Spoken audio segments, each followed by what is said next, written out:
Hello, in this section of the course we're going to continue using the financial abilities of the calculator to do a few more learning exercises with how to use the time value of money solver. You know, a lot of us plan for retirement and or have a retirement planner that helps us with that. And the basic idea there is you're putting a little bit of money into an account when you're very young and using the power of interest to grow that money, because as interest comes in every year, it goes back into the pile, which then generates more interest in subsequent years. And so if you can do that early enough in your life, you can grow a small amount of money into a very large amount of money. If you start saving when you're 65 years old, it's going to be difficult to get anywhere unless you're just socking away a huge amount of money at once. So what we're going to do to calculate these sorts of questions, the answers to these sorts of questions is, we'll go back in the apps menu and we'll go to the finance tab. Same thing as before, we're going to use the Tvm Solver. So I think I mentioned before that you can use this to calculate things like mortgages, but you can also use it to see how your money is going to grow.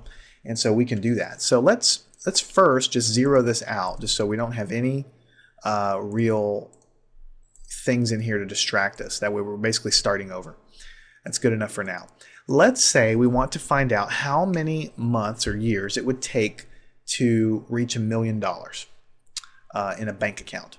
So let's say we're earning something pretty reasonable, like 6% interest and on a bank account. And let's say we want to get to $1 million. So in the future value down here, we need to type in a million. So 1, 0, 0, 0, 0, 0, 0, the magic $1 million, right? So we want to get to there. So what we need to do first is figure out, okay, what is my initial deposit going to be? That's the present value. Present value meaning the value that when I start. So what number do I want to start in there? Let's say that I've saved up, a great deal of money, and I save up $50,000 to start my bank account with.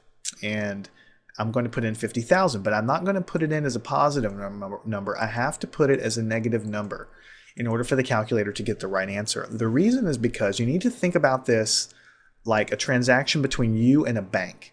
You see, so you are paying out $50,000. So because you're